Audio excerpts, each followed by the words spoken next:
Hey Knights fans, I'm Chris Wolf, and this is a UCF Nightly News Sports Update. After possibly the biggest regular season win for UCF football last week, the Knights have another tough test this weekend when they take on an ACC opponent in Pittsburgh.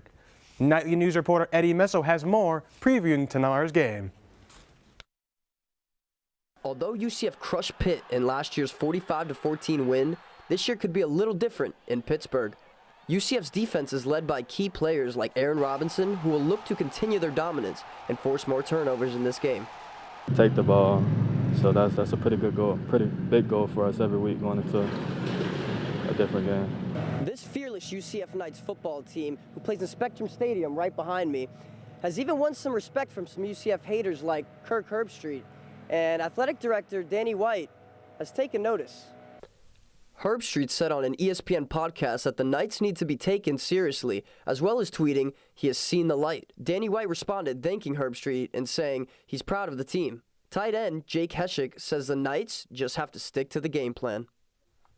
Try to keep that roll going, and whatever the game plan is for next week, I embrace my role in it and work hard to know what my job is, what I need to do, and looking forward to this next game at Pitt. If UCF beats Pitt, they will set themselves up for a playoff appearance at the end of the season. In Orlando, Eddie Messel, UCF Nightly News. UCF will continue to be led by standout true freshman Dillon Gabriel, who has completely surprised not only UCF fans, but college football fans everywhere. The game will kick off tomorrow at 3:30 at Heinz Field. With the new UCF Lazy River coming in 2020, more information has been just released, with many students not too happy with the news. Nightly News reporter Nicole Coughlin has the latest.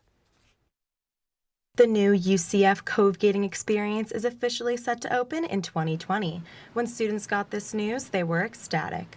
But with new flyers being released, it has many feeling as though this fun and relaxing river is truly only an amenity student athletes can enjoy. Many UCF fans are ready to make the switch from tailgating to cove gating, but it may not be as many fans as you think, with only 250 spots available.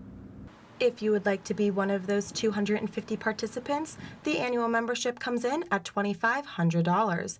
Many students shocked with this price. I would never, no. Like, if it was free, I would do it, but I wouldn't pay $2,500. Like, I don't know who has that kind of money. After reaching out to UCF Athletics about this choice, they stated they were not yet in a position to provide details on the Lazy River. The advertisement gives reason to believe regular participants will have to pay the large membership fee, while student athletes can enjoy this amenity for free.